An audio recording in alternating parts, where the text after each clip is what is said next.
Alright, let's do a little bit of an audio check real quick.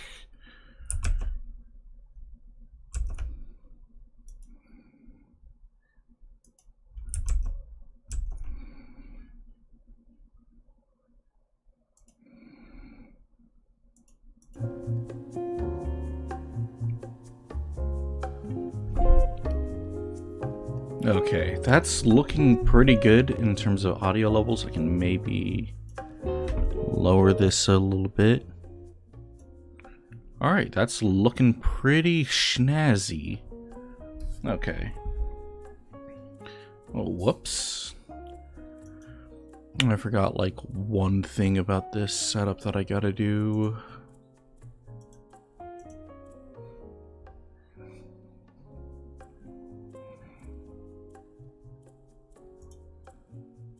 Alright, that should do it for now. Okay. With that, just gonna get a little bit of hydration.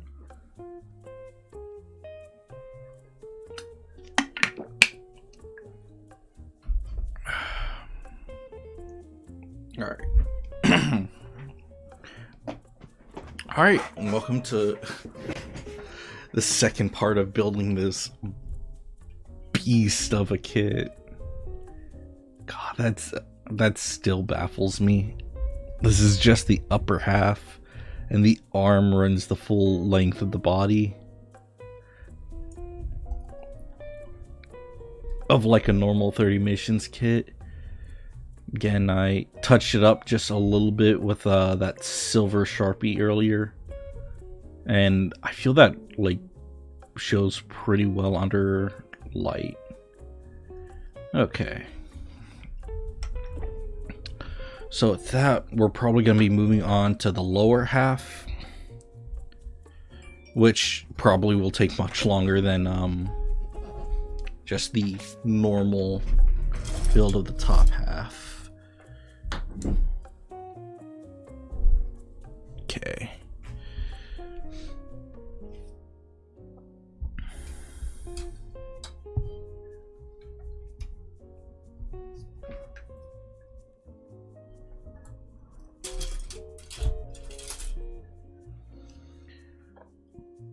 Let's see, they want A4, D4, and 4E.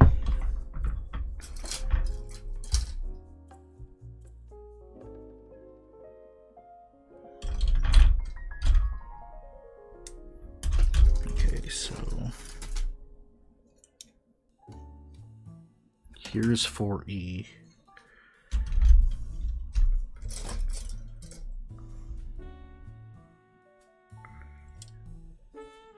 Said D4? Yeah, so here's that. And I really appreciate this, just the ability right here. If you might be a bit hard to see it, but there's little notches there, so you can just snap the part off.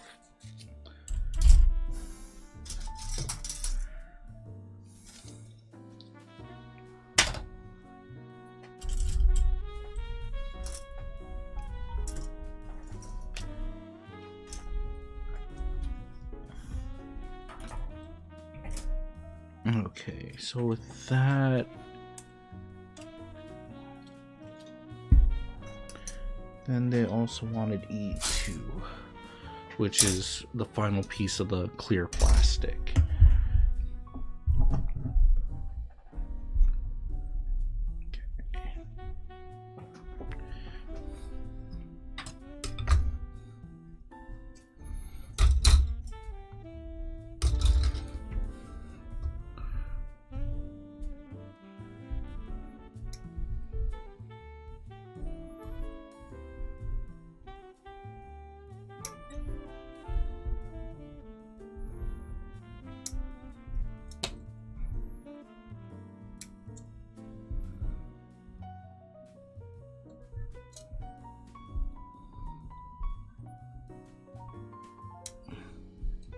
Okay.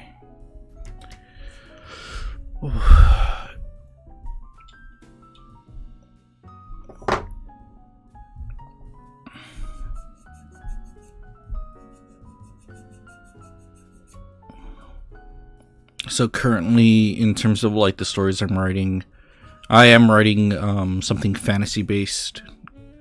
A long time ago, I ran a D&D campaign with a really like close friend of mine, and I wanted to make a fantasy story loosely based on the D&D campaign that we ran together. Because there were just some ideas from that campaign that were really fun. And they were all completely fine with it, too. Okay. But at the same time, there's some aspects of it that I want to kind of mix with some of the stories that I've been cooking for like a hot while. One of the pitfalls that I've seen myself fall into in terms of my writings is like I keep wanting to make everything kind of connect, right? So I've been, you know, like the idea of like a cinematic universe where like, you know, like in comic books, like all these, you have all these different superheroes and they can meet, right? And I think that's cool, right? Having all these different like developed characters who go on their own journeys and having them meet and interact is something that I really love, right? So I kind of write myself into this scenario where I want to write these characters so they can eventually meet, while at the same time having their own adventures and impacting the world in a way that, you know, makes sense, right? Because like if all these characters are doing their own thing and affecting the world in their own ways, then it has to reflect in the stories of the other characters. And that's something that, like, I feel is a little bit rough in terms of writing, because at that point I would have to write these different character stories kind of side by side. And I have to juggle all of that.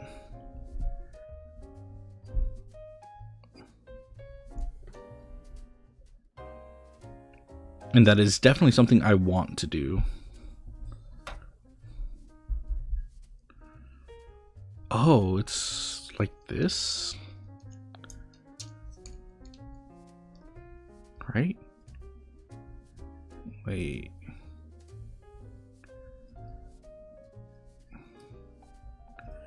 Then this would go here, right? Yeah. Okay.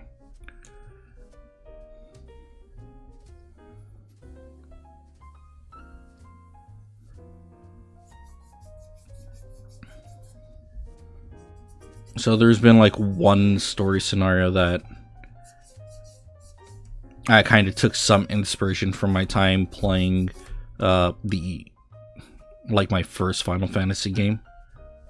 Final Fantasy The Crystal Caravan was this really neat experience in terms of what they intended for how they intended you to experience it. In that, like, they wanted you to sit on the couch with like a couple of your friends and then play this game, go on this journey together, right? But me being the loner kid I was when I was younger, what friends? Yeah, so I ended up like experiencing that game alone, and the tone from my experience with it was a lot different because of how empty the starting village looks when you play alone. Because the idea is that each player would have like a different background in terms of their family, and that different background would then like create a family in the village that, you know, performs that job, right? So you could have your farmers, your blacksmiths, your butchers, etc., right? They want 21 and 22, these two, right? So naturally, if you played with your friends, the family of all your friends' characters would like populate the town, and it would look a lot livelier, right? And the game was kind of built around that idea. But because I played alone, that meant my village was also like completely empty. Outside of my own family and like a couple of like NPCs. And it also made it seem like the character was adventuring by themselves, which had a lot more of a harrowing tune to it, right? Normally this would be an adventure with you and your friends going to collect myrrh from these trees to keep the miasma away from your town for a year. And that's like the impetus for the journey. You have to go on these expeditions every year to collect this liquid from a tree that keeps this poisonous fog plaguing the planet off, like just away from your town.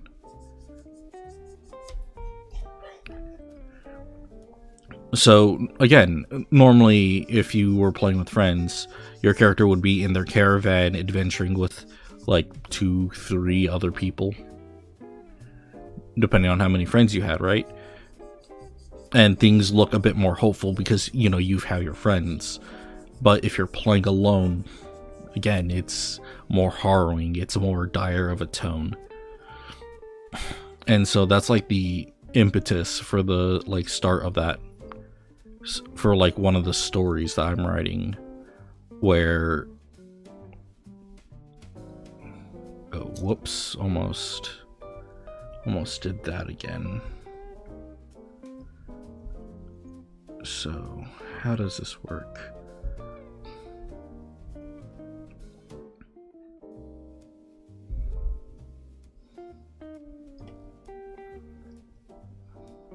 Like so.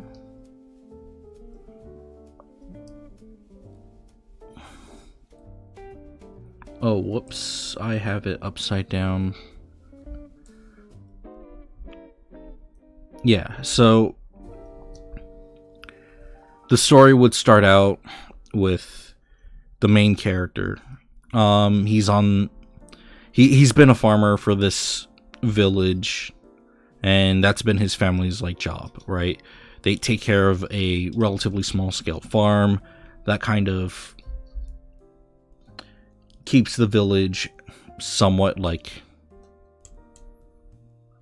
well fed in terms of like vegetables and having a very modest yield every year. And because adventuring parties kind of become these status symbols for towns, this small village would then have its youth become an adventuring party to kind of like sell the identity of this small newly founded village.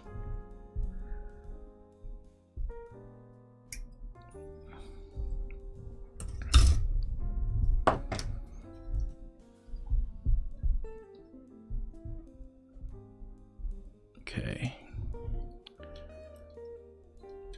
So the children start to kind of form the party, but because the main character is just a farmer, they're kind of just looked at as not being able to offer anything like to the actual adventuring party, right?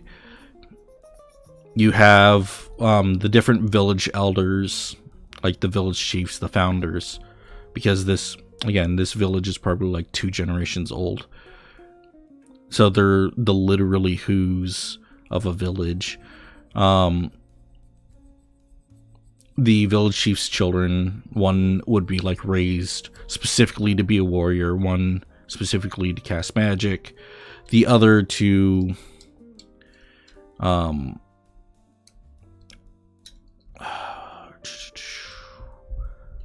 probably be like a healer. Then you have the main character who's a farmer, and the childhood friend of his who was the hunter's daughter. So they see the hunter's daughter as someone who could benefit the party by, you know, having the tracking skills, also being a, you know, archer slash like D&D ranger kind of thing, right? So they let her into the party, but again, main character is just a farmer. They already have their warrior. They don't see a point in having him adventure with them, even for the sake of just having an extra number.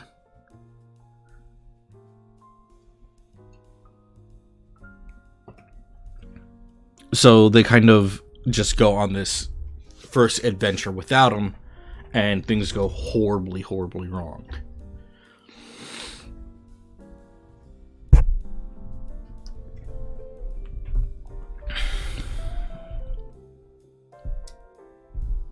And I wanted to try to write that one with a bit of a darker tone to it. Like, I still have this scene of, like, the hunter's daughter coming back to report, like, just no one else made it, right? She thought she had, like, the cleric with her, right? Because she was holding her hand, only to realize that the cleric's hand is just something completely detached at this point. That she had been running, essentially. How do they want to do this? Like so? Okay, hold on. So they want it like so.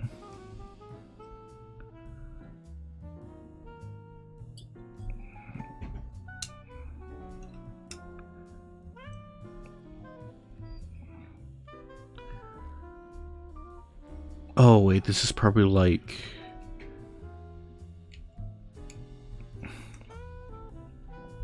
This is probably the Rex head, now that I think about it. Yeah, so they probably want it like so.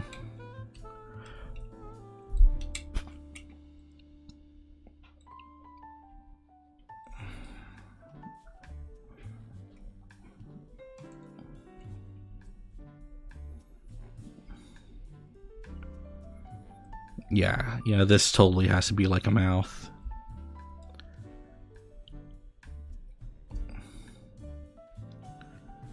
So I'm probably gonna have to bust out that Sharpie again soon. But yeah, no, so the huntress thinks that she's escaping with the cleric in tow, but when she finally makes it back, she realizes that she's carrying like a dismembered arm the entire time, and that the cleric didn't actually make it. She explains what happened, because the first quest that they took was to take care of a monster that's in the like the fort opposite from the one the village is in, and that's when like it'll kick off like the actual adventure for our farming main character. The elders have this moment where they all look at the farmer, right? The farmer's son, which is the main character, because he's the only one that's kind of like of a abled age at this point. And they all look at him saying, like, with their eyes, like they're not saying anything, but like their view is, you have to go too. Like if our like they believed in their kids more than they would have believed in him, because, you know, they're just kind of like not prejudiced, but like they believed like their children was supposed to be an extension of their ego, right? And so the founders essentially founded the village as a way to escape the life of adventure, so they could force it onto their kids, because they didn't see the value of putting their lives on the line for the sake of, you know, their village. So instead of, you know, actually being adventurers and bringing a good reputation to their village, or town rather, they decided to just start their own village and push that responsibility onto their own kids. Well, now their own kids have failed, perished, and instead of being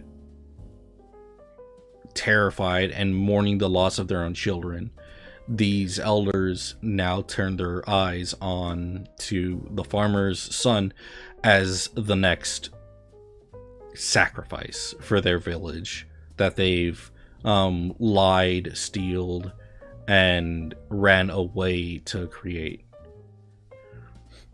They threaten the main character's little sister, holding her as like hostage, saying he has to go out and make good on the bounty to kind of bring some like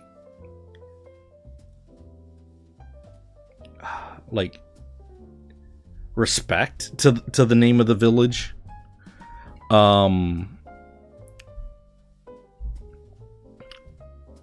And so like he has to set out, and by the time he returns, because he does succeed by a stroke of luck, due to a third party appearing, when he does return to the village is more or less empty. The father of the farmer's family is bleeding out or dead. I'm gonna write it more into detail, of course, but there's still like some aspects that I want to work on for that. And essentially the village elders did not have any faith in the farmer's son, essentially sending him on to his death, because, you know, if the village elders' children couldn't do it, why would the farmer's son be able to? So they ran away, again keeping the little sister as hostage. And so the story shifts to being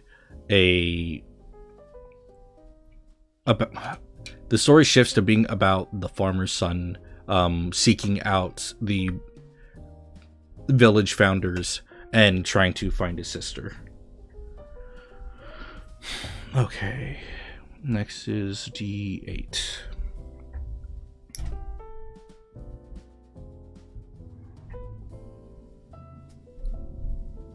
8 and 10.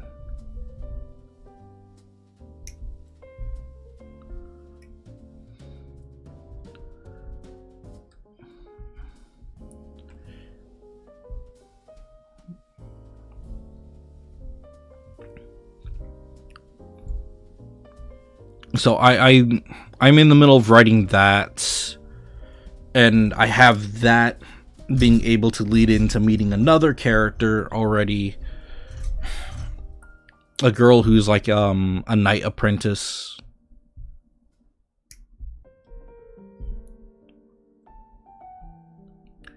Someone who would initially sympathize with him, but would have to later face him because the target of his journey to find his sister becomes like the lord family that she serves, as like a little twist. And that's just like the first story, because afterwards it's gonna have to expand from there, and I have some ideas for that. And then I have some other characters that I want to follow, like the little knight's apprentice. I have another story that I want to follow that has to do with essentially one of her teachers.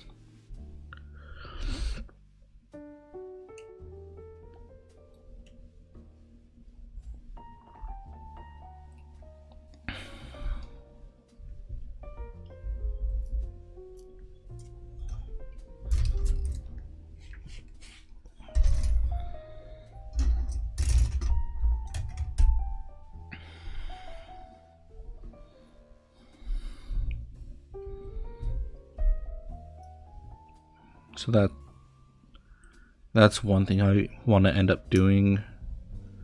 And then I'll maybe like do a video where I essentially put out like chapter 1 of the farmer's story.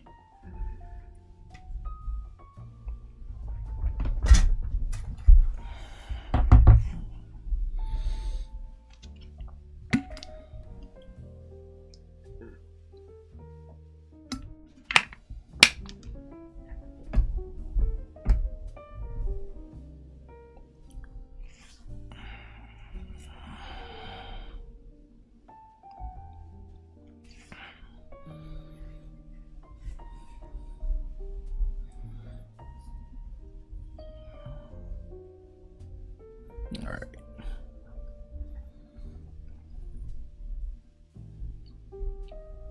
And part of the reason why I want to get into like story writing is like I was inspired by Liam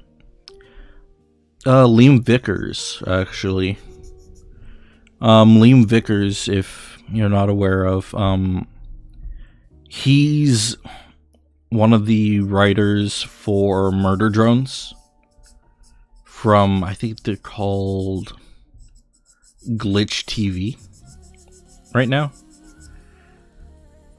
And Murder Drones is this fantastic little like independent animation project, and I really appreciate it.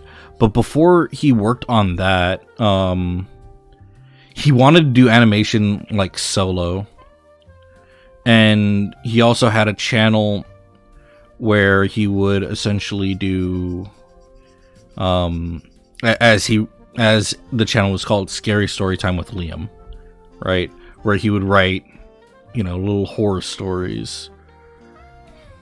Okay, so they want it like this, right?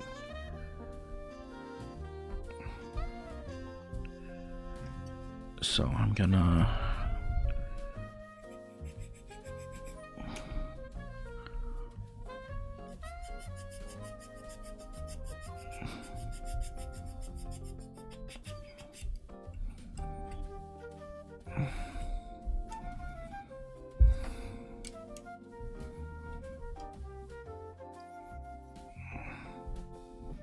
it's gonna be like so. I think I see where I can hit.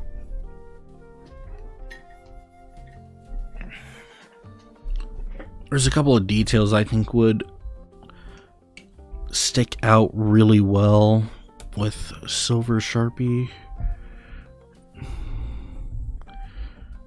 So you can kind of see it. There's a bit of a line right there. Hold on.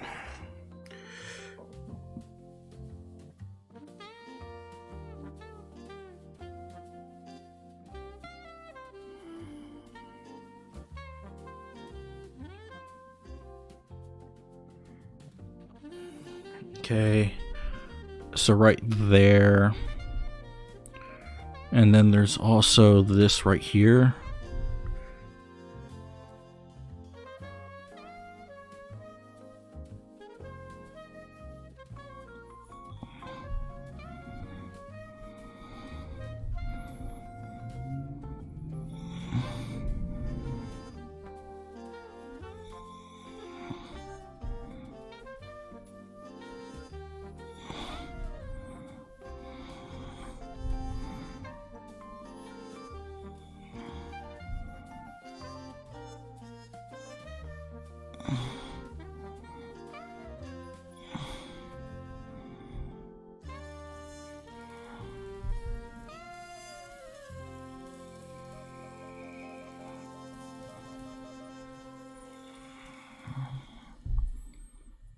And then now we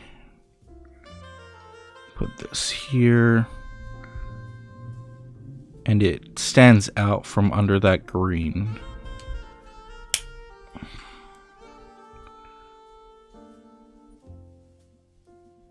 Okay.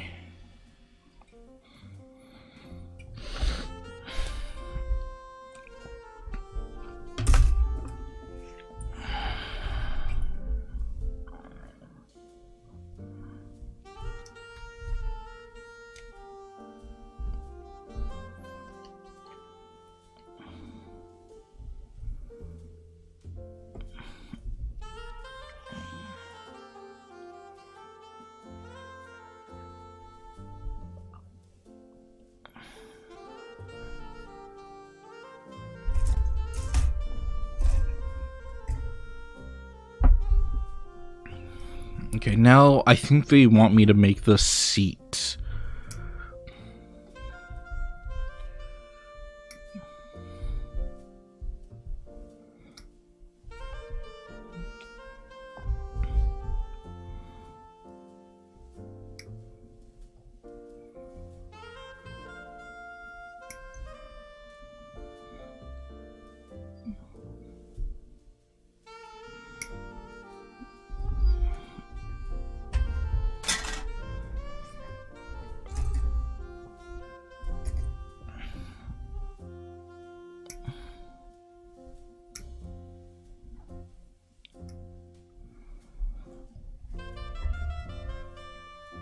I've seen some really cool customs of the Provedel.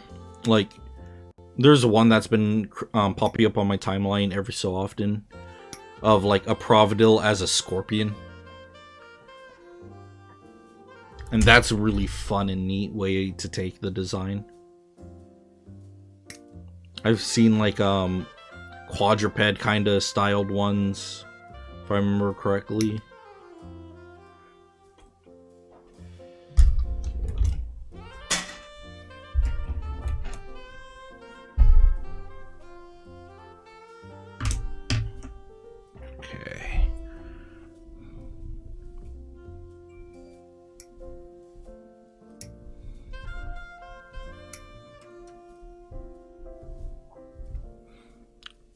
I also need to, I'm probably, like, after this, like, after I finish this, probably gonna hop on World of Warcraft and do a little bit of level grinding.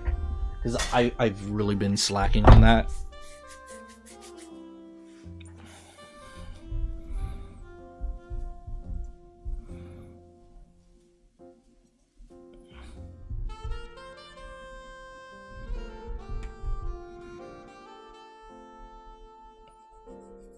Because, like, 25 I think is the max level for WoW Classic right now.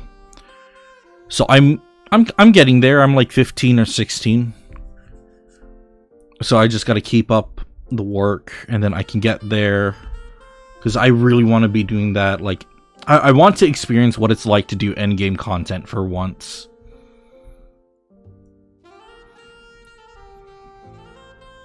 Because, like, I got a taste of it with Destiny 2. In Destiny 2, during the, like, Bungie anniversary thing, they opened the Vault of Glass, which was a raid from Destiny 1, apparently, based on what I was being told by friends. And that was a cool encounter, right? I got to learn it, and then we, with, like, a couple of friends, and then on top of learning it with friends, we did, like, random matchmaking through a website, and we ended up running with this other guy who this other guy who's been running that raid, and he showed us some, like, really weird tech.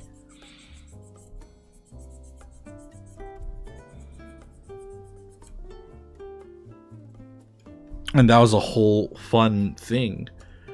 But, like, after that, like, the next expansion came out, and I was, like, really stoked to continue doing, like, the raid content.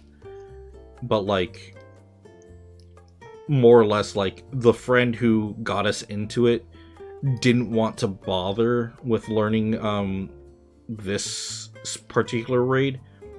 Because there were, like, a lot of images you would have to, like, kind of memorize. And then we never went out of our way to try to find someone who could, like, not teach us, but, like, have all that information ready for us, you know? So that kind of just not only killed, like, the act of, like, doing endgame content in Destiny 2 for me. That also just killed Destiny 2 for me completely, because I don't know, I really like doing the raid stuff, and all the other content was just kind of meh. It was just kind of whatever.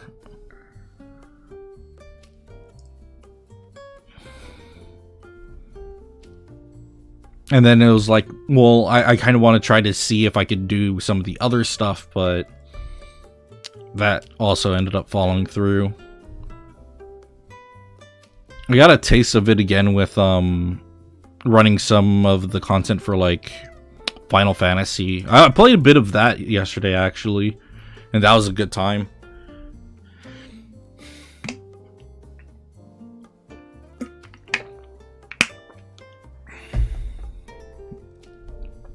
Like on Destiny, not Destiny, Final Fantasy, I remember getting a friend into it.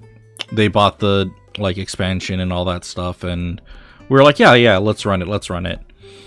And then like they ended up just completely out leveling me and outpacing me in terms of the grand story. And I'm just like, man, I need to do better. I couldn't keep up with my friends, so I was just like, shit.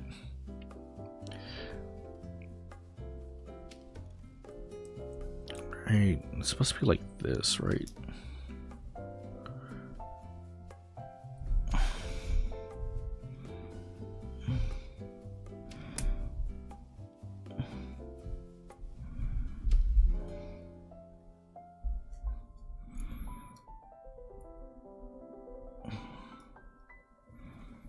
Alright, so they did say that this would get used later. I'm assuming the idea is something like this. That way you could actually see the 30-minute mission here.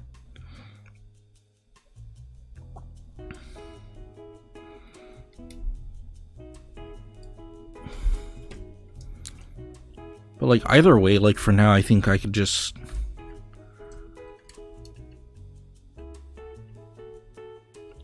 slot this on there. And that's kind of looking crazy, actually. Oh man, that looks so nice.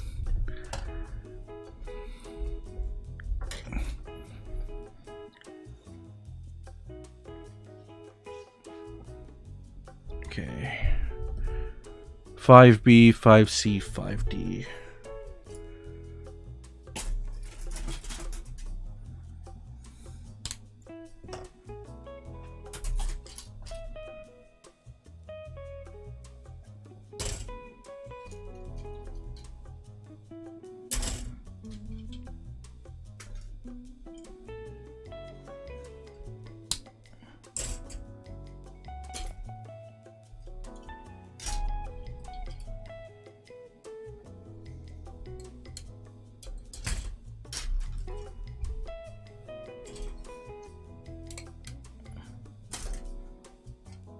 Okay. They want us to start with the D runner.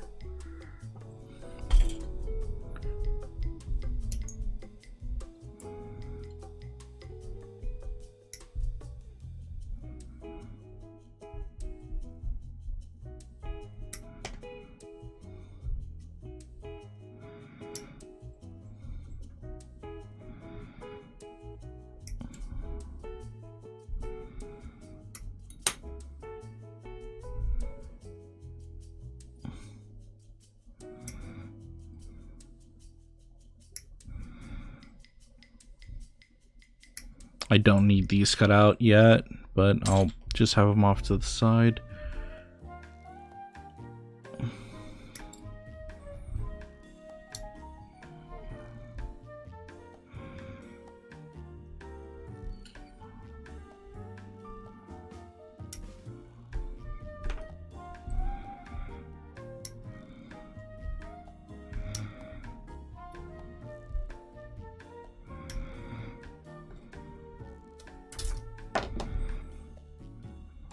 Okay, like so, and then like so.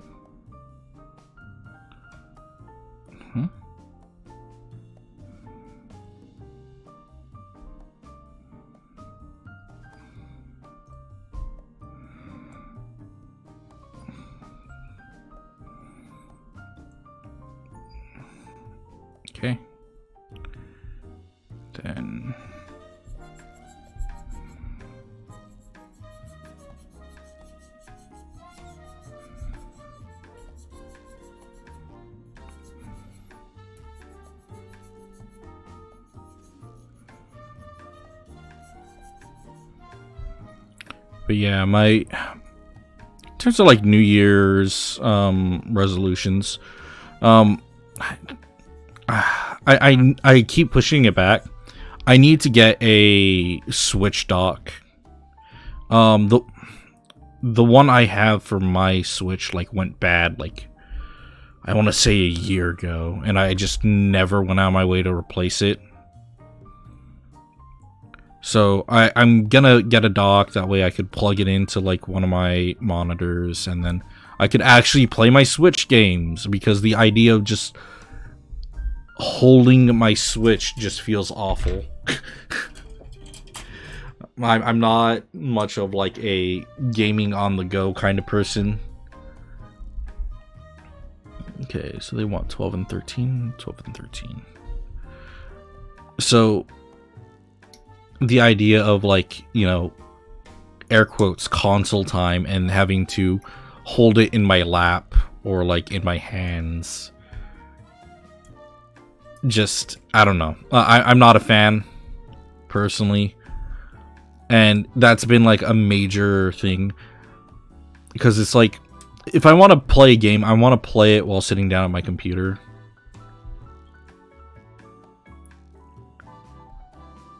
Yeah, no, like, it feels fine. Like, I've used it once for the intended purpose of gaming on the go. But, like, some of these games, it's not something that I'm particularly looking to play on the go. Okay, so they want to be like that?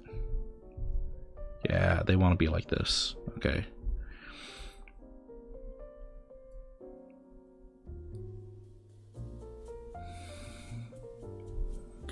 Oh, that's weird. They support this kind of a bend. Alright, D18.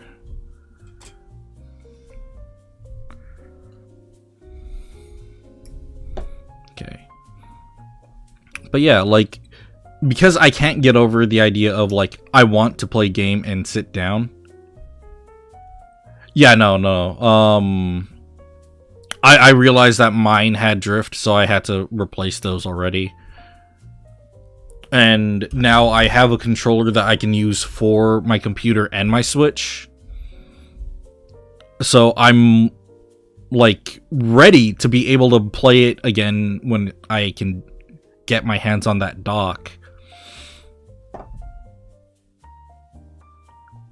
Because, like, I want to finish Shin Megami Tensei 5. I want to finish it so badly. That game was so fun when I was playing it. And, because, like, I feel like every time I want to play a game on the Switch, I have to go out of my way to play that game on the Switch.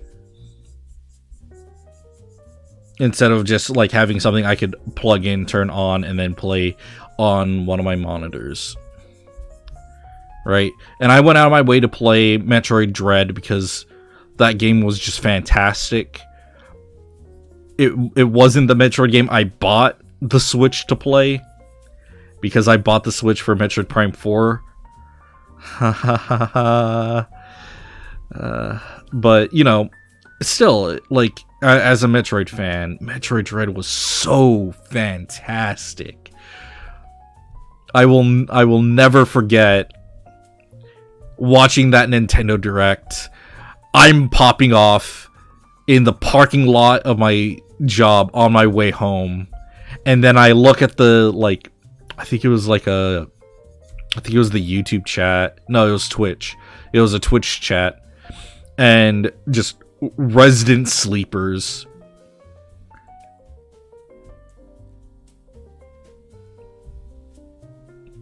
Yeah, no, I came to terms with that.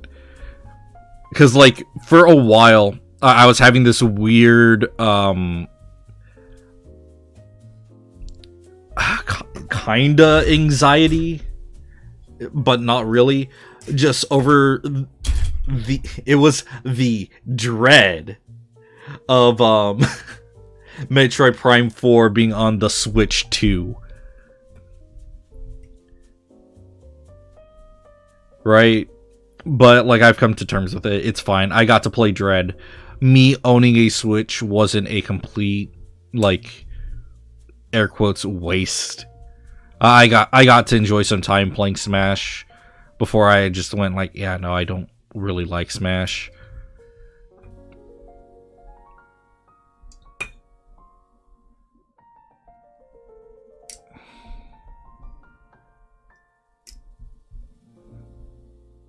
It's a fun, good game, but like it was supposed to be a party game, and then people got too sweaty over it. And you know what? Like I don't even hate the idea of someone finding competition where they can. I don't hate that. It's just it's not for me. That's not the kind of game I want to play competitively.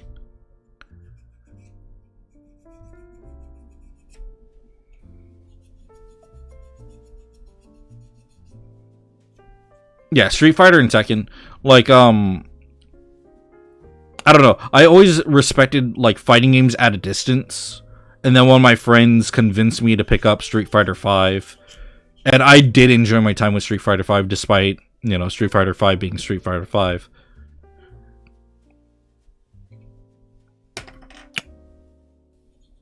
And then I got to play Tekken 7. And Tekken 7 is so much fun with a community to play with.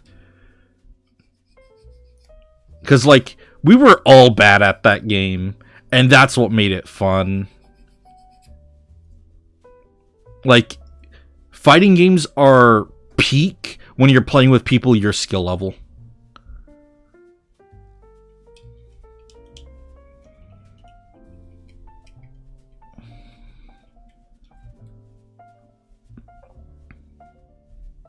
How they wanted it, right?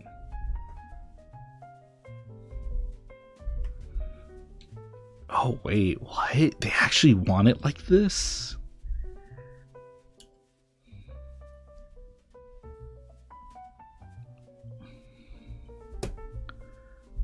Crazy.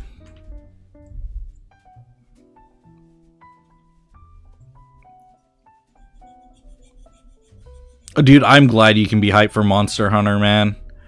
I can't get... I've never been able to get into the Monster Hunter games. I've tried World, I've tried Rise, and I guess I'm just a weirdo that likes God Eater more than Monster Hunter, because God Eater feels more my speed.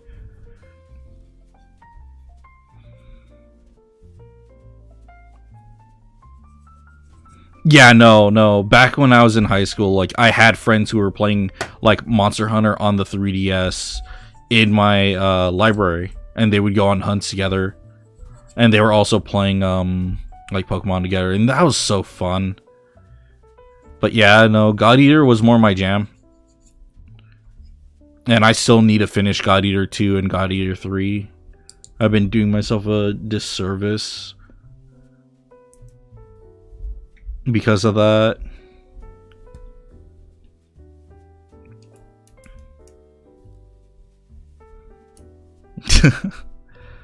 Yeah, no, like that PSP thing, like, still blows my mind. Cause, like, when I first got into God Eater, it was with God Eater 2. Like, Rage Burst. Rage Burst? I believe so. And part of the reason why is, like, I bought it on a whim because it was on sale on the PlayStation. And I was just like, this game looks cool. And then, by pure coincidence, one of my, like, best friends had it on the PlayStation Portable. And there was crossplay between, like, the PS... I believe I had it on the PS4. Yeah, PS4 and PSP. So we did our crossplay, and that was just really fun.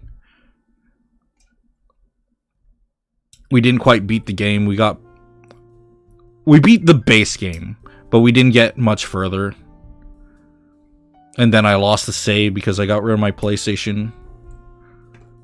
And now I'm in a boat where, like, I want to play the game again. I have someone I can play it with, but, like, We just haven't been playing it because we've been playing other things. So we're probably gonna wait for another lull.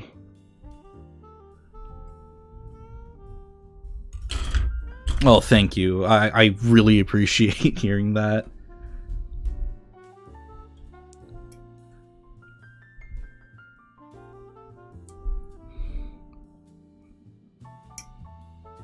But yeah. No, I got a friend into Monster Hunter because I wanted to beat Monster Hunter 2. Right? So I bought a Monster Hunter 2 for Steam, and coincidentally Monster Hunter 2 on... Sorry, not Monster Hunter. God Eater. God Eater 2 on Steam comes with God Eater 1. And I didn't know that. So we ended up playing God Eater 1 and beating it. And that was just a really fun time. Now it's just a matter of finishing up 2. And then eventually I can get him to play 3.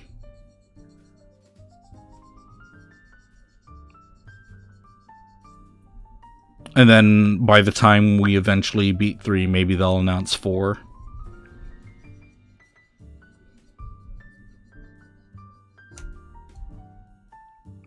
Because those God Eater games, I don't know, there's something special to me about them. Maybe it's because they're anime and over the top. Maybe that's why I like it more than Monster Hunter.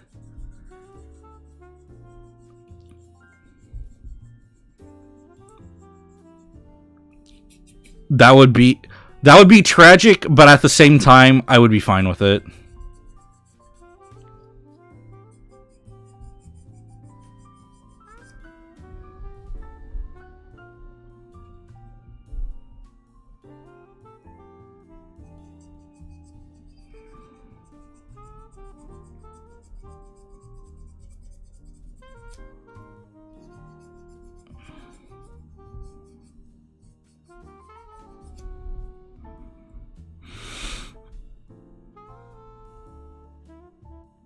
Okay.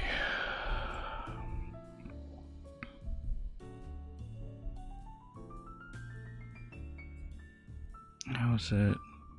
Something like so, right?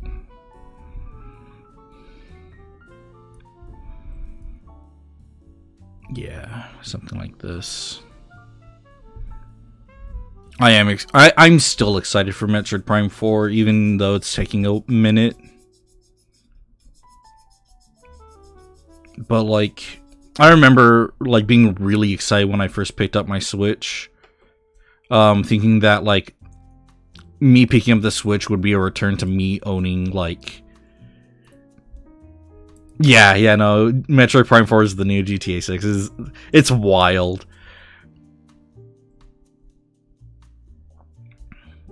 It's very insane.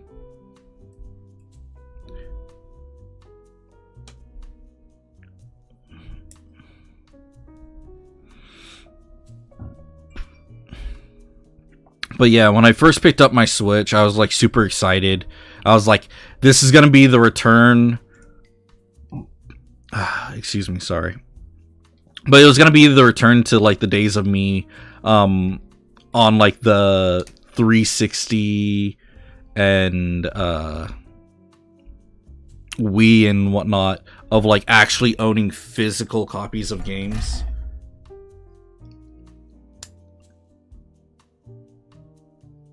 Because like once I got into high school, like I've mostly just been playing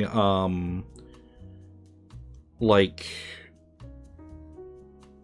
oh shoot, hold on. I had this part upside down, that's why. But yeah, like ever since I got into high school, I've mostly been playing like computer games, right? And like none of those games I've been able to like really own physically. Yeah. So like I just kind of missed the idea of it.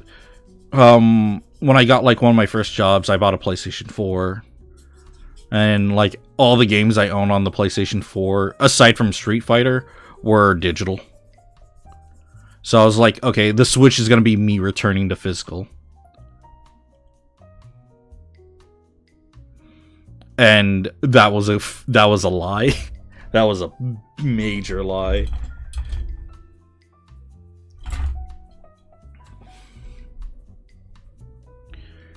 Like, I own a physical copy of God Eater 3, Metroid Dread. I had Smash Ultimate, but I traded in Smash Ultimate for a discount on Metroid Dread. I have the Mega Man Zero and ZX Legacy Collection because that was a video game from my childhood. I needed to beat it. I could not let that be a unresolved thing from when I was younger. And Fire Emblem Three Houses. Yeah, so those were... Oh, and the Deadly Premonition Collector's Edition. That was another thing that I ended up picking up a physical copy of. And, like, the idea was that I would own all of those to avoid having to buy extra, like, storage space. But then it was, like, some games that I wanted to own for the Switch just never got the physical release. They were only digital. Yeah, Switch is a very good Mega Man machine. Like,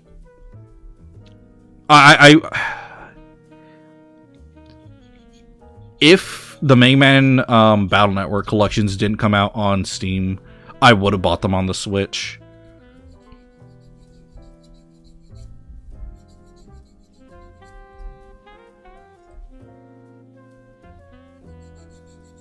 But yeah, like, the Mega Man Zero, Mega Man ZX, like, when I was a kid, I did have that Game Boy Advance, and then I got the SP.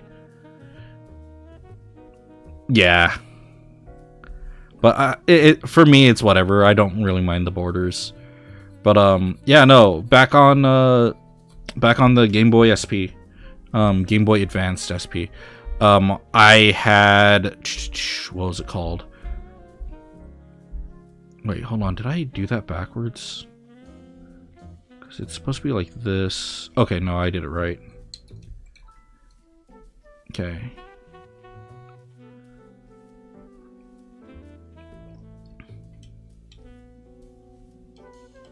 Mega Man 3 is good. I need to play some of the more classic ones, to be completely honest.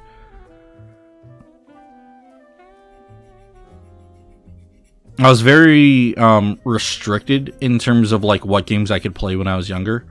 Not out of, like, my parents were like very, like, selective of what games I was able to get. It's just I wasn't able to get many games when I was younger.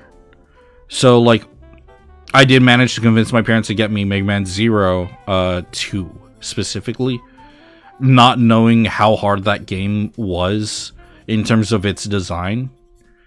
But also, what ended up happening was, like, you had the little, like, bumper, the left and right bumper on the SP, and both of my bumpers, like, got worn out completely and stopped working, which means I couldn't use what's essentially like the grappling hook, and you needed the grappling hook to traverse in some stages, so that completely made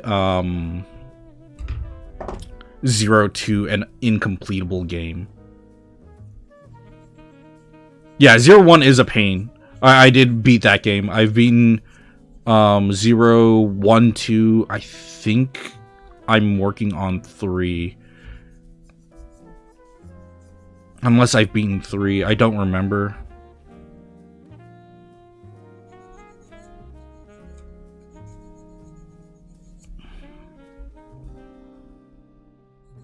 It's...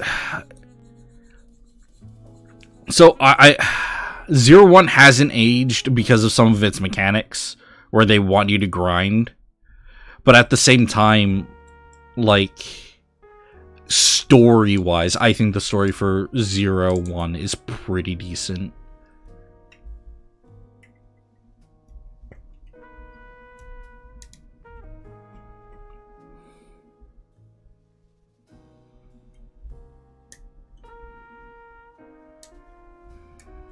Okay.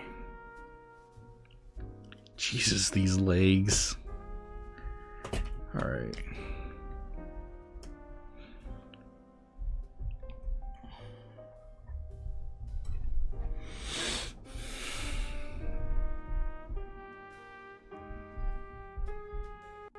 I agree.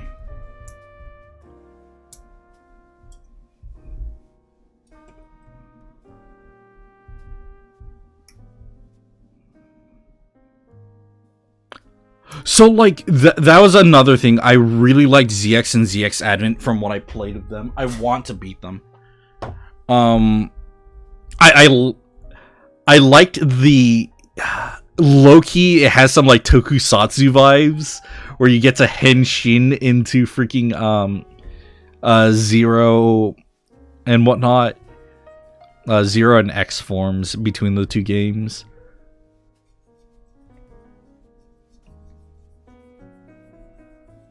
Yeah, exactly.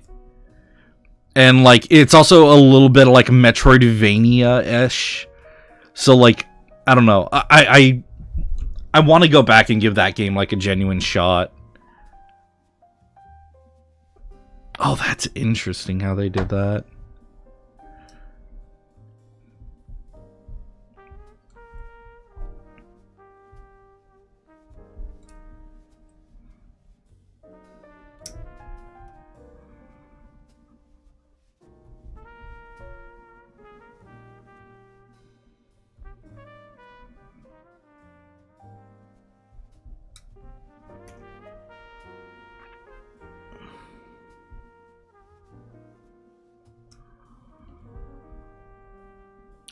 I don't know.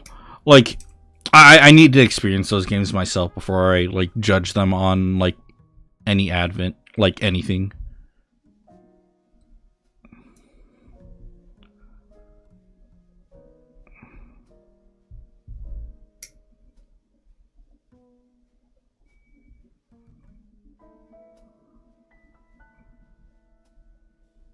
Okay.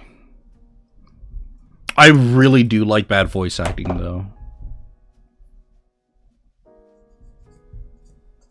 I've never touched any of the X games, actually. That's a completely new territory that I'll have to get to at some point. Because, like, for me, Mega Man started with Battle Network. Alright. So you see that little key there, right? Matches up with this. So that's a really interesting way of doing a peg.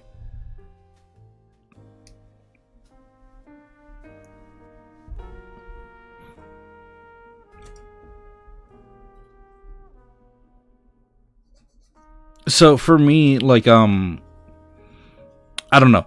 Like I said, I grew up, I was kind of a lonely kid. And, like, the idea of, like...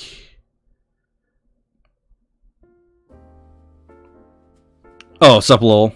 But yeah.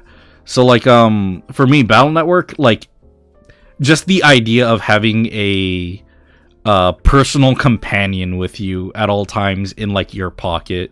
Like, the idea of a NetNavi was something that, like, the fantasy of that was something that I vibed with really hard as a kid. And you know what? We're kind of getting there. Not perfectly, but we're kind of getting there. If you look at a Neurosama, right, from Vedel's, like, AI VTuber bot. If you look at her, right, and if you could just, like, have something like her in, like, your, like, the corner of your desktop, and you could ask it questions and it'll Google things for you, that's pretty much a NetNavi without all the ability to do crimes with it. And I think that's about as far as we need to go with it. I would like to design my own little NetNavi VTuber AI and just have it sit on the corner of my desk and be cute as I ask it questions.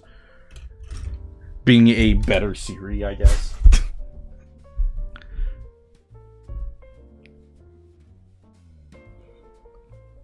Okay.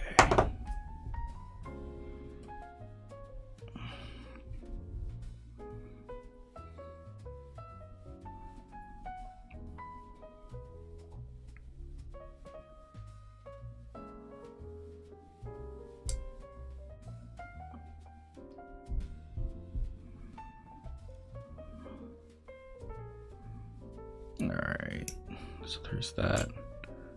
But yeah, once I actually settle down, pick up a, what was it called? A dock. I might also invest in a capture card. I might as well.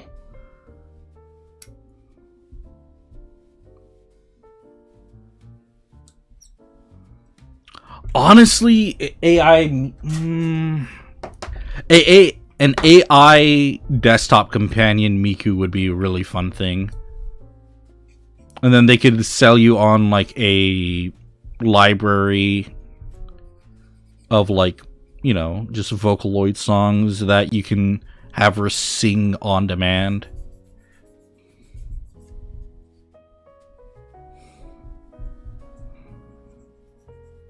That'd be a neat way of doing it.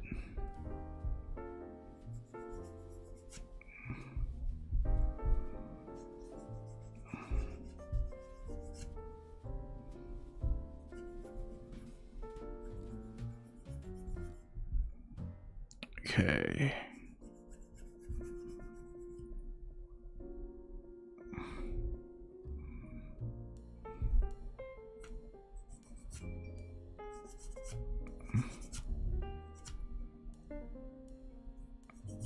I'm almost done with this chonker, I think. Again, like, I still think that it's mind-blowing how simple this build is, despite how large the kit is in comparison to like a normal 30-minute missions kit. Absolute chonker. Oh wait, that actually stands a lot better than I thought it would.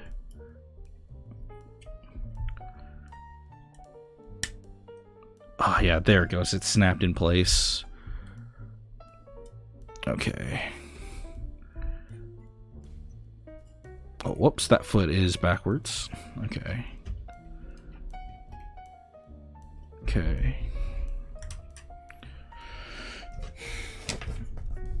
Alright, that's the advertisement page. Alright, so this is where they want you to actually...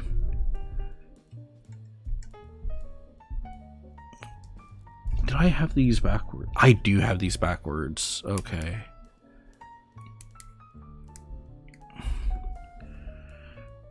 They want the peg more forward. Okay.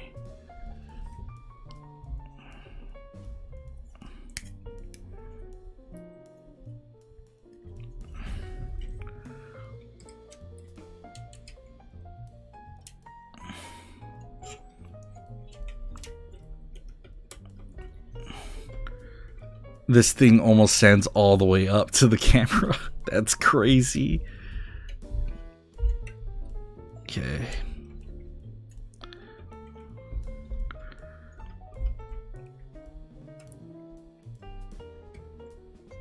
Okay. So with that, now I can lay him down. And then in comparison to a normal 30-minute missions, almost twice the size. That is wild. Okay.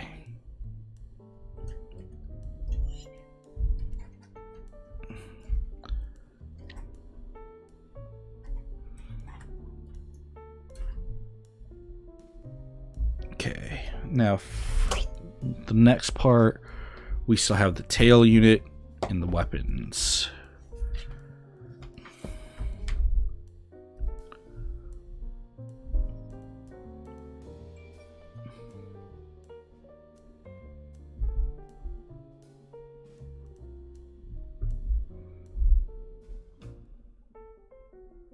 Examox writing mode. Okay.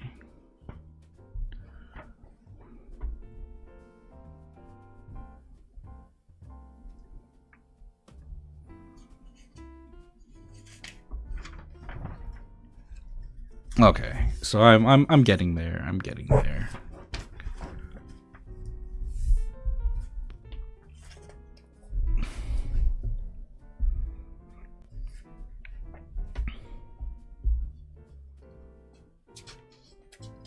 Okay. All right. Also, like, Sega's weird, right? They have a lot of really good IPs, but it's like they don't have any like confidence or trust that those IPs will succeed.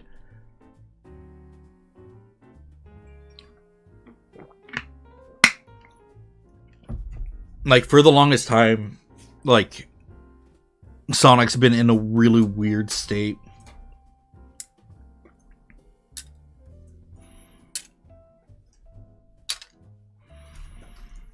Okay. So let's see. They said 2B6s, 1/6A, then 2/6C, and then they want you to use polycaps. All right, there's the other set. All right, I think I already see how this is supposed to work. So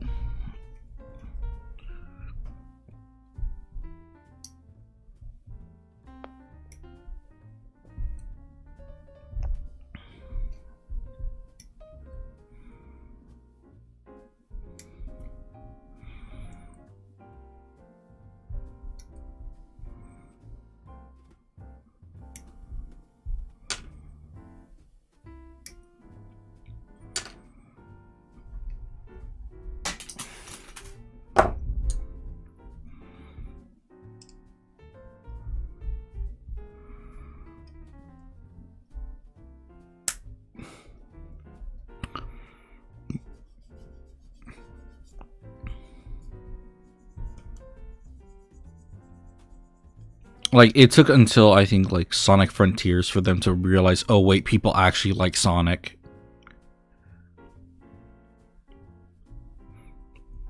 And then they're like, well, we have a lot of these other like really good IPs from like back in the day, and that they should push them a bit more.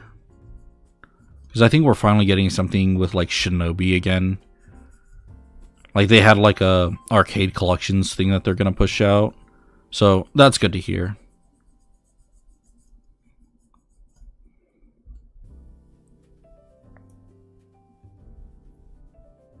Okay.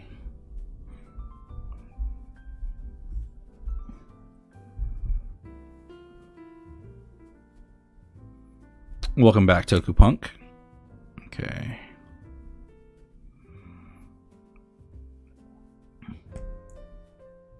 There we go.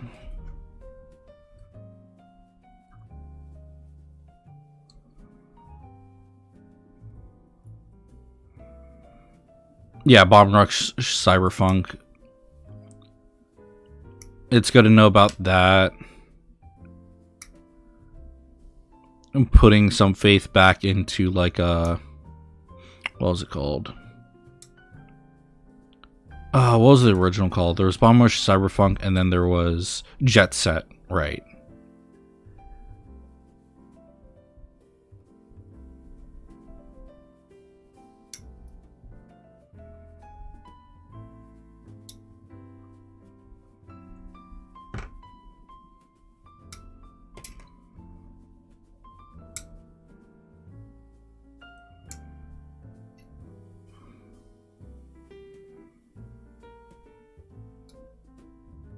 Okay.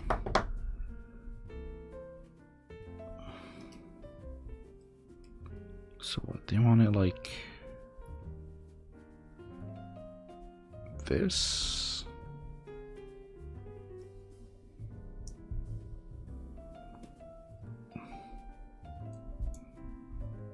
Oh no. No. They probably want the longer ones on the top.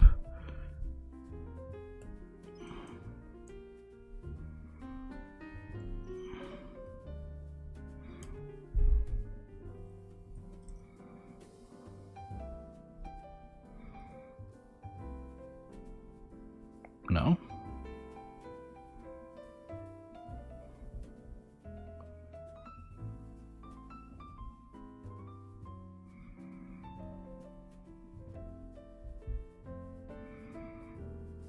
Okay.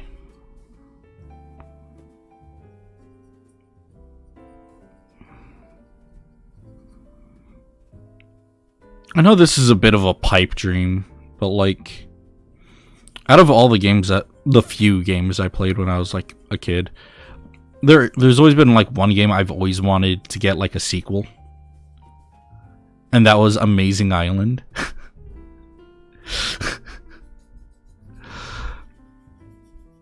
the Amazing Island, the single player party game. Yeah. Amazing Island is... I remember it was obscure, and then I think like 2 big YouTubers touched it.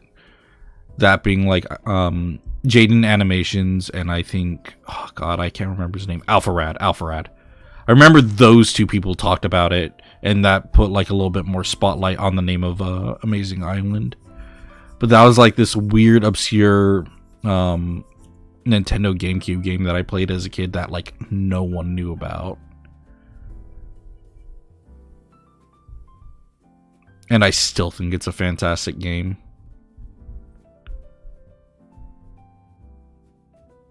Yeah.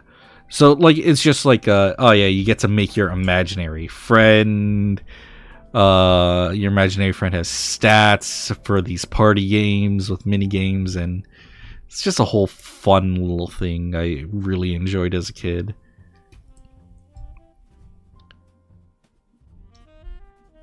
And like, you got to draw the thing, which, you know, like, it's not great drawing it, but like, it was really interesting seeing them put something that you drew as like a 2D, like on a 2D plane, and then they would inflate it to be 3-dimensional.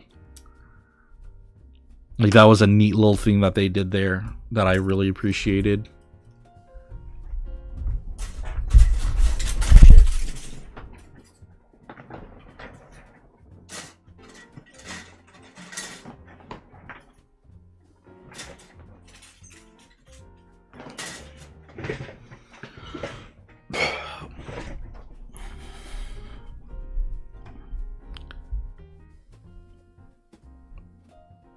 Vector Man and Comic Zones are 2 names I am not familiar with, but I'm down because the name alone sounds like something that'd be up my alley.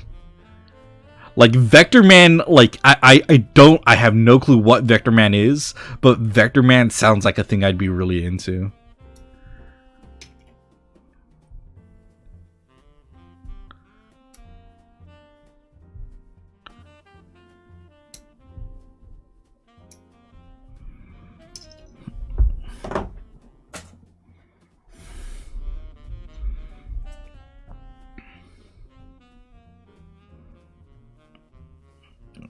Two,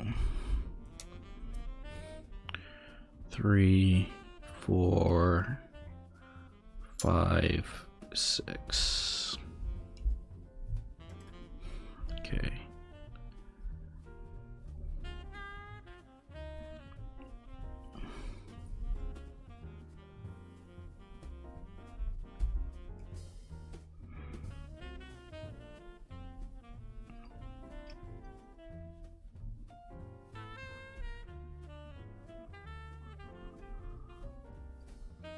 Oh, weird. Okay.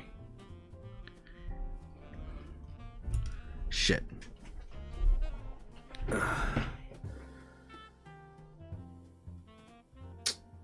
Well, that's a ball joint lost to the aether. Hopefully I won't need more.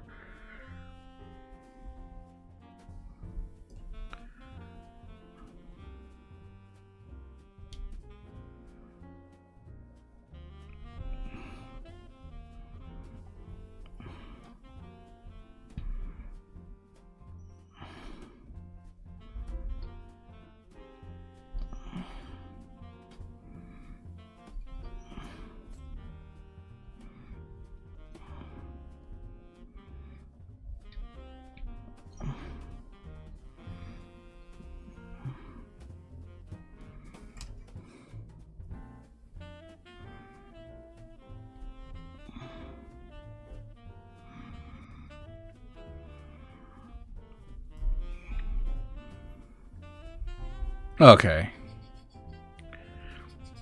No, like, I didn't get a chance to really play the Genesis much.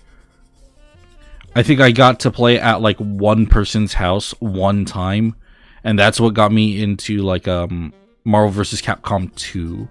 Like, that was my first experience with it.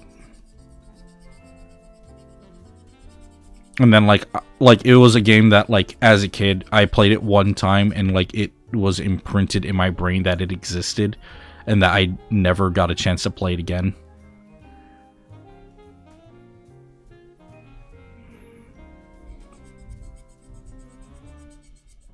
Although I didn't obsess over it like I did with, like, Defense of the Ancients. Defense of the Ancients really did something to me, and I don't know why it clicked with my head so hard. I think it was just, like, the sheer number of different characters that did different things that you could play.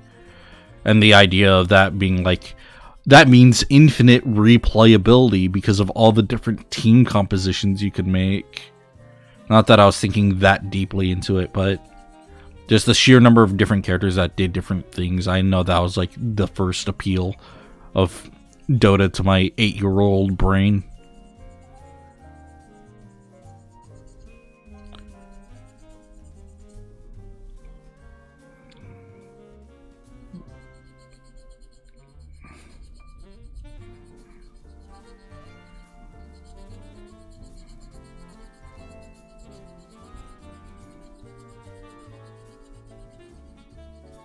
Oh, really?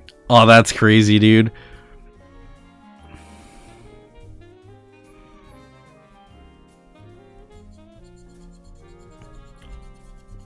I got to play like that one time, right? And then I remember, like, years down the road, I went to the Philippines, and I went to an arcade, and they had Marvel vs. Capcom 3 there, and I was just like, I remember liking 2, so I played 3, and some person, like put in a coin to, like, versus me, and, you know, there was a language barrier there, and they just destroyed me. Like, to the point to where I couldn't play the game. It was one of, like, those experiences. And, I'm like, wow, that looks cool. When do I get a turn? And it's just, nope. You don't get one. I didn't know anything about blocking. I was still, like, a button masher at the time, so it was crazy. Getting blown up that hard. But, you know, I have a history with being humbled in fighting games. Like, one of my first memories of a fighting game to this day is, like, I think it was, like, Killer Instinct Golden or something like that. And I think that was on the Nintendo 64. And my only memory of that game is, like, playing against my nephew, who, because of family dynamics, oddly enough, I have, like, 2 nephews that are older than me. And that was one of them. That nephew who's older than me, just, like, infinitely comboing me. My health was 0 and he didn't stop. And it was just like he wanted to get the combo number as high as he could. So he just kept going and he kept going as Saberwolf, and I'm sitting there and I'm rooting my nephew who's beating me because, like, that combo number go high.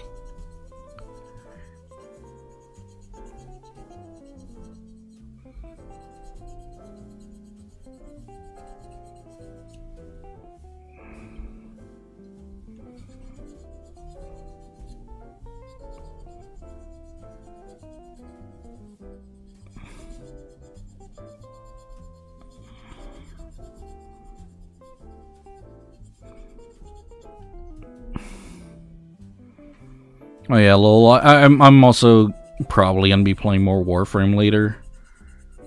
Like, after this stream, I'm probably gonna hop straight onto WoW just to level my character a bit more. But I do want to play Warframe.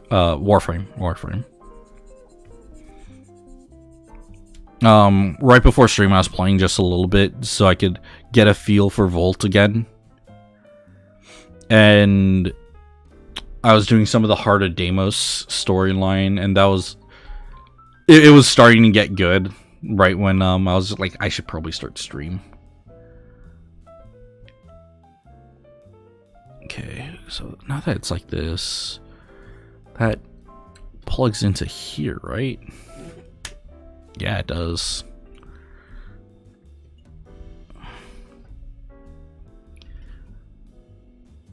That's crazy.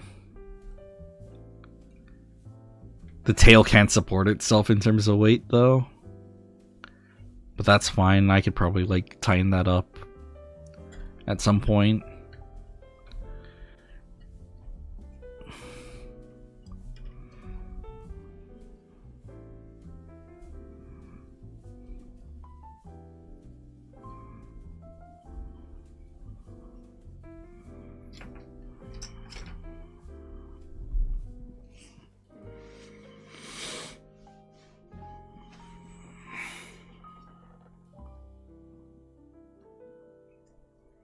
Oh, that's crazy, dude. I'm here mostly just messing around with stuff that, like, just wasn't around. One of the guns I picked up, I didn't realize there was an alt fire. And I didn't realize that the multi-shot would work with the alt fire. So instead of firing one bomb, it's firing like 4 or 3. I'm just like, this gun got much better than how it was already just one of my favorite things.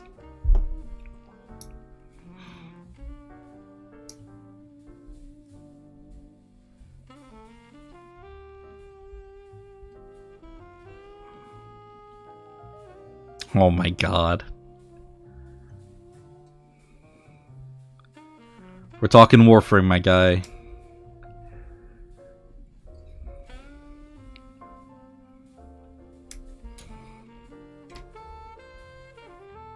I know. But yeah, no, it's just... Ooh. Yeah, no. And now, I'm also, like, getting in the trap of, like, having to forma stuff so I can fit more mods on so they can do more damage.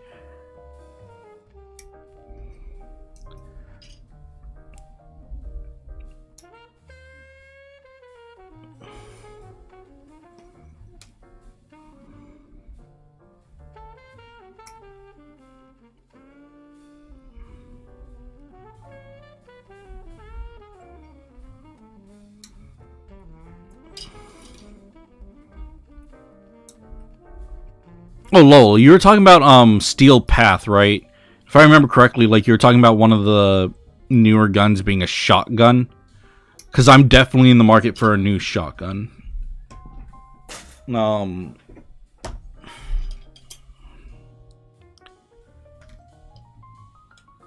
Because I remember you were talking that shotgun up for a while.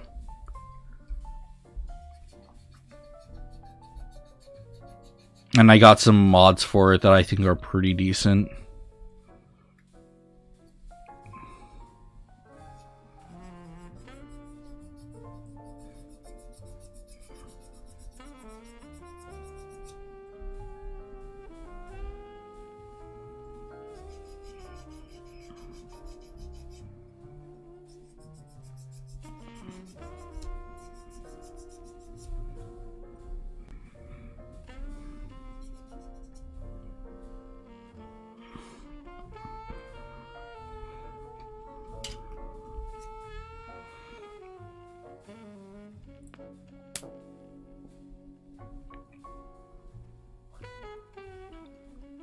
Yeah, something like that.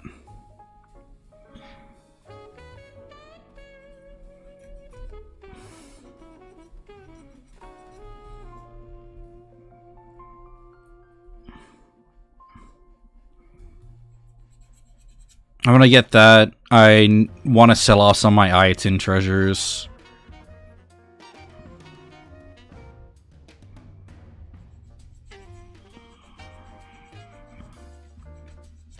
Really? The Paris Prime? I remember that was like one of the Paris was like one of the starting bows, right?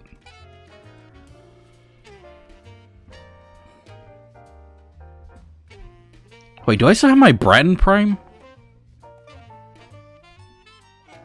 I don't remember if I had...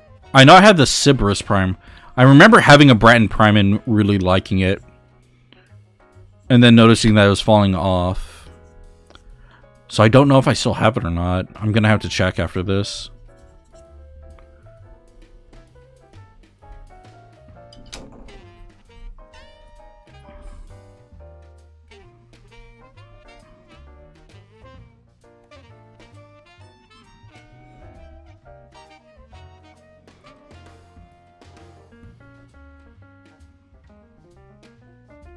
Okay.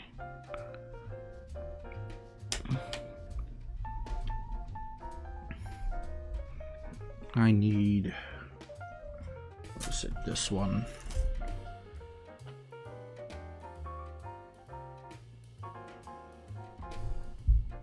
Which piece was it?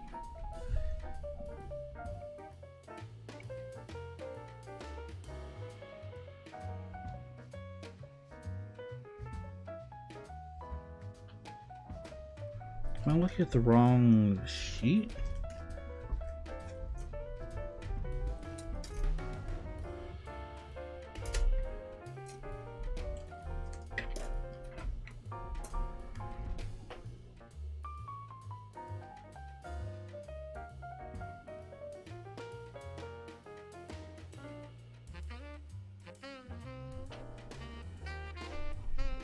Oh wait, hold on.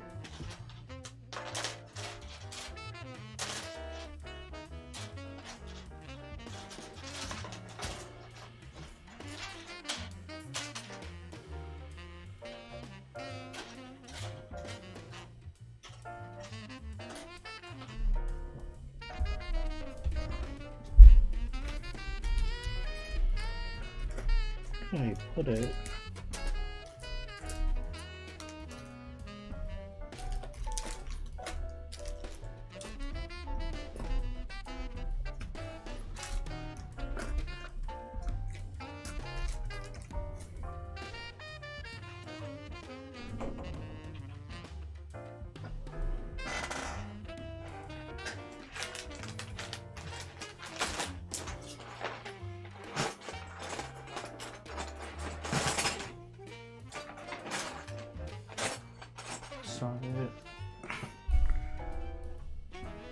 Huh, strange.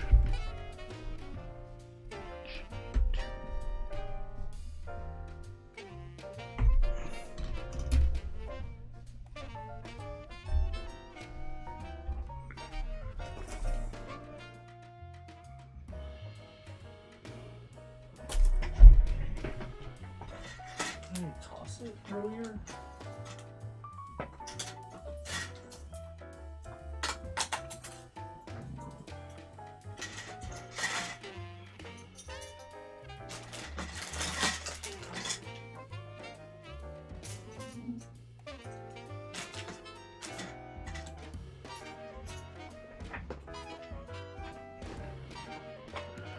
Huh, weird. I think I'm missing a runner that I was using yesterday.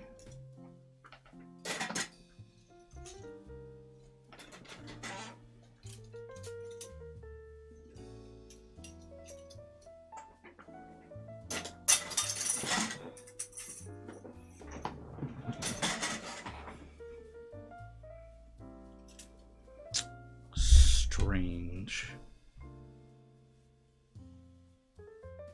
But you know, that's why we make little things. That's why we're able to improvise. Okay.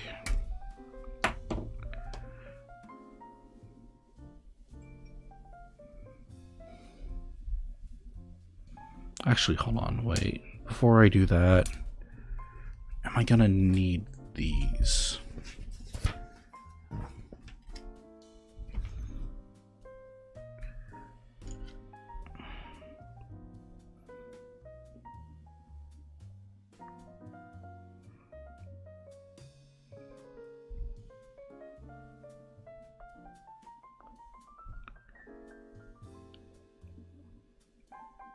Oh, that is extra strange.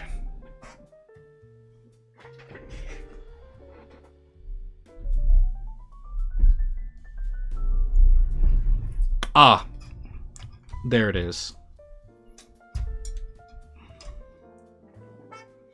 Okay.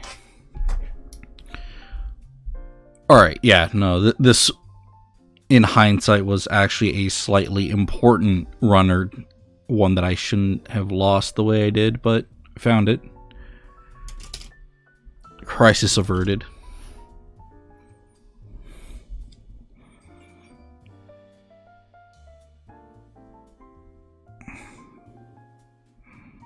Worst case scenario, I take a piece of 3mm runner and then just chop it. And then use that instead of this.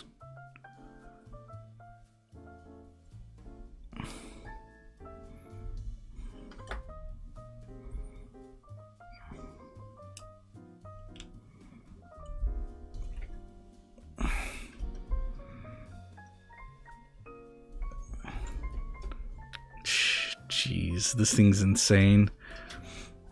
I'll probably take some pictures of it after stream and post it on like Twitter just to get a better picture of it.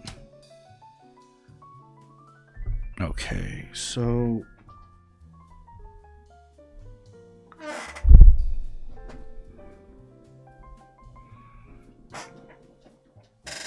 let's see, where did I put that other piece?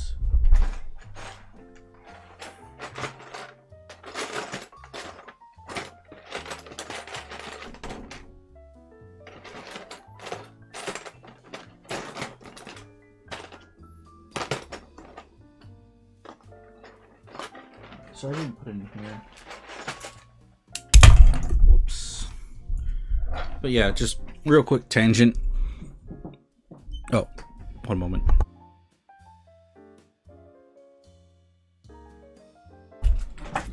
But yeah, real quick tangent, like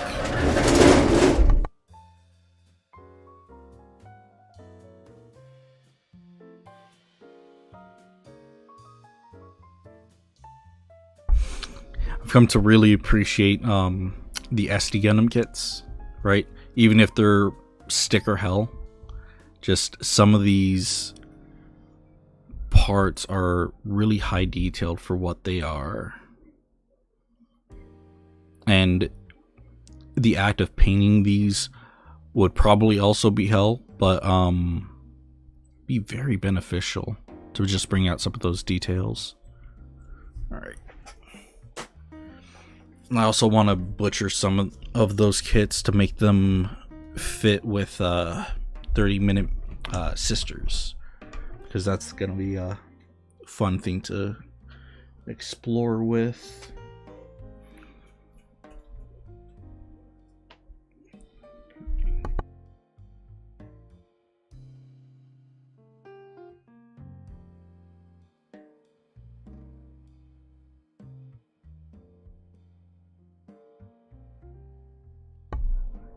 Okay, so next step. Oh, okay, so that's how they want to do it.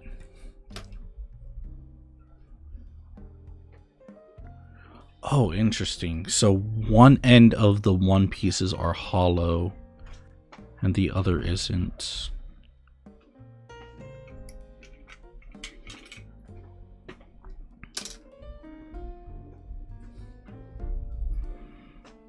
So with that hollow end right here,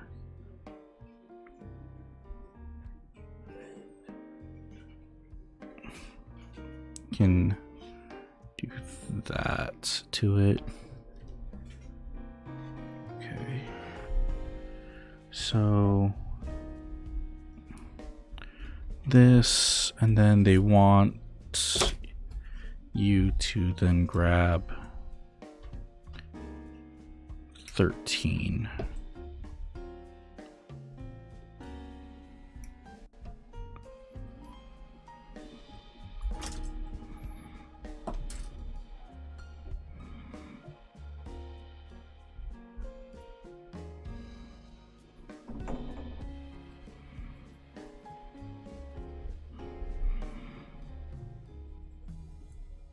Okay.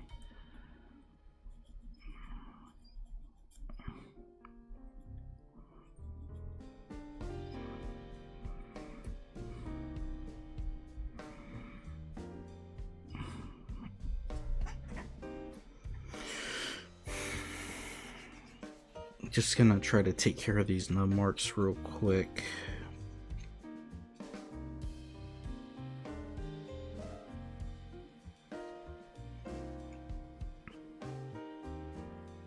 But yeah, after this, I'm probably gonna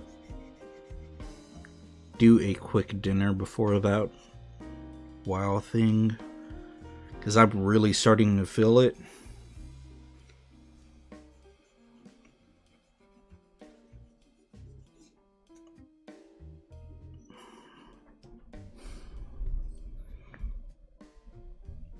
Probably gonna try to snipe whatever leftovers from Thanksgiving to Electric Boogaloo before anyone else can nab those mashed potatoes. Okay.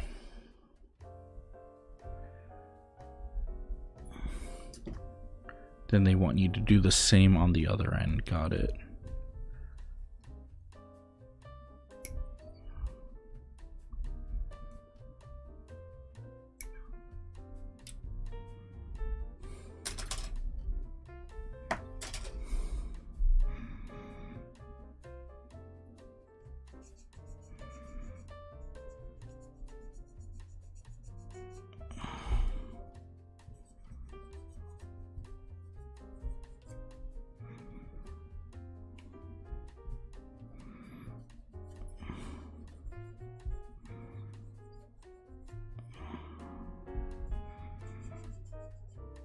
Some of those newer designs for the 30-minute missions kits are looking really nice.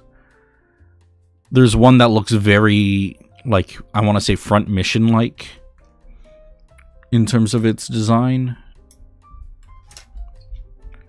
where, like, it's a lot wider. It's about the same, like, height as, like, the Alto, but it's a lot wider, and it feels like it just looks heavier and a bit more grounded in terms of its design.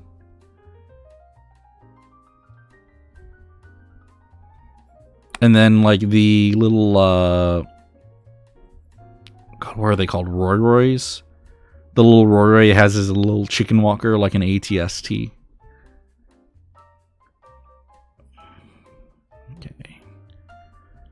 Okay, and then this one swings back around.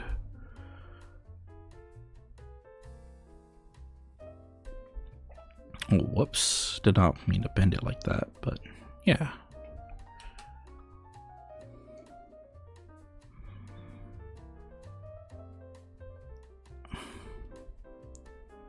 Okay. So now I'm gonna need to do the same here.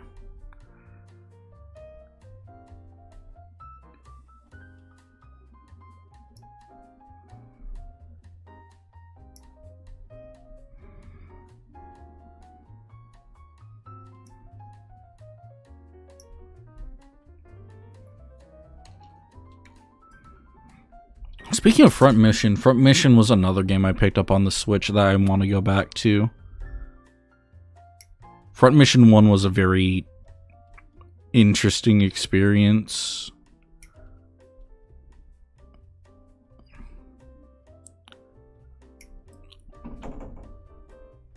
I don't like that, like, aesthetically I have to just kind of choose stats over...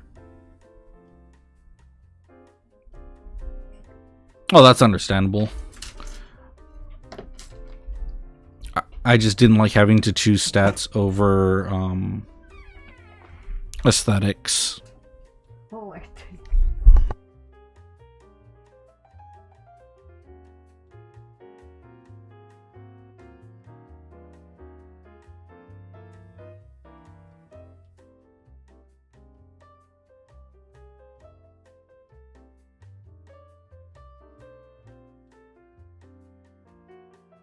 I But yeah, it's very.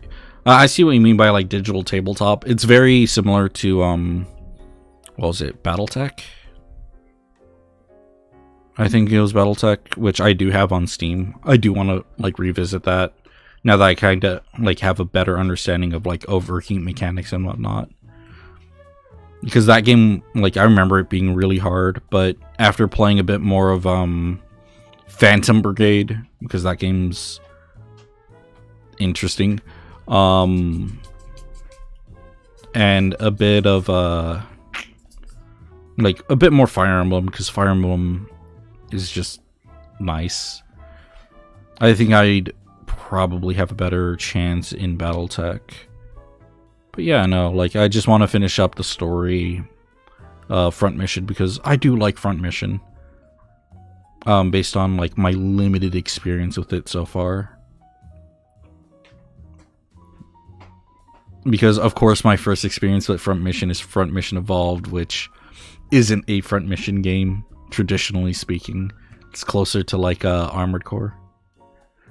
Not that that's bad or anything. I gleaned my own fun out of that game. I'm just really upset I didn't get a chance to play the multiplayer for it.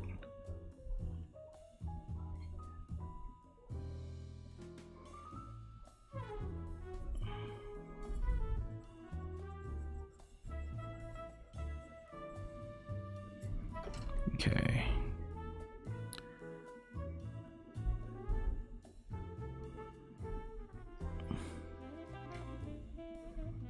I can clean those up a bit more off stream.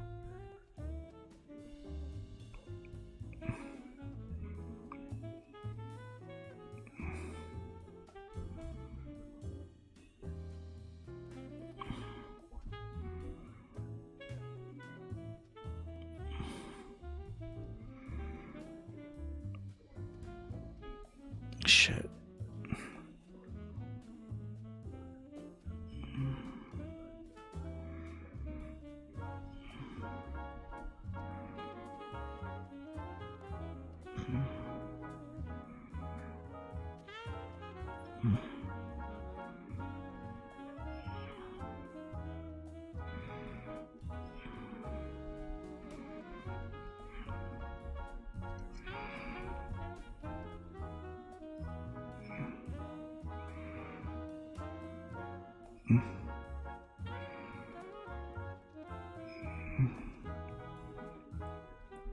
Then this goes there, like so.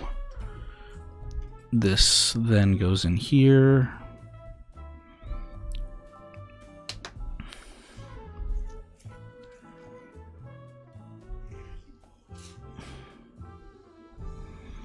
Okay, so now they want me to extend the torso.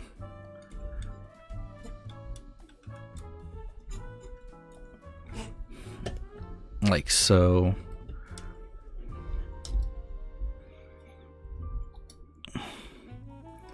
Putting this here. Now I'll need to take the backpack off of this Alto, replacing it with this one. Okay.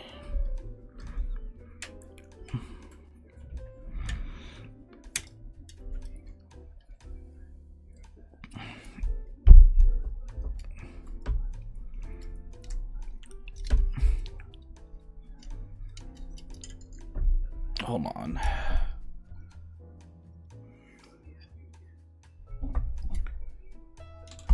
Oh, because this is actually supposed to be a sliding peg.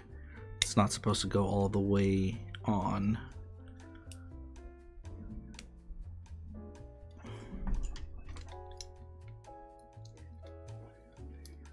Okay.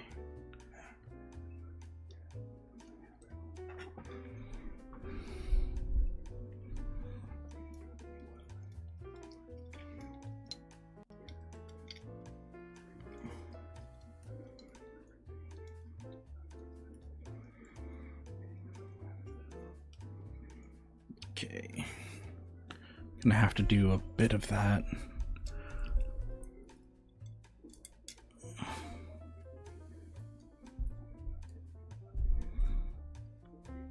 probably be a bit easier if this wasn't the ground type alto.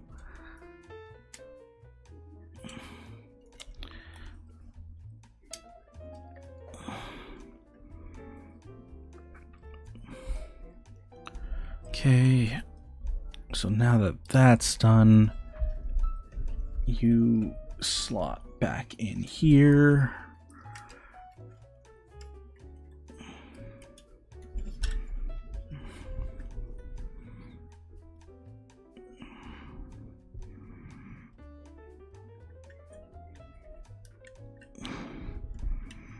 Plug back in like so.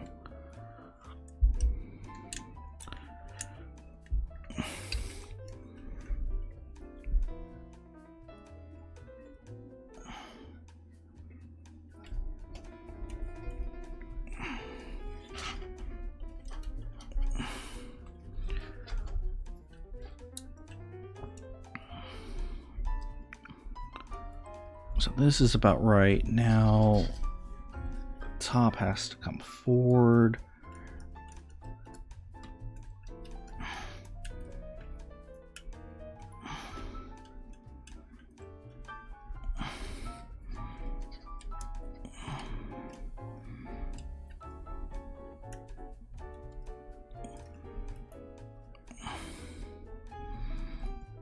And you get something like this, which looks really, really goofy, but that's just fun. That's just the fun of it. Alright. With that, yo, have a good trip, lol. I'm actually probably gonna call it here, because I seeked out, I did what I sought out to do. English is hard. Yeah, so with that, for everyone who stopped by, thank you for stopping by. Have an excellent day, and yeah, I'm gonna grab something to eat and then get back on that World of Warcraft grind. So have a good day, everyone.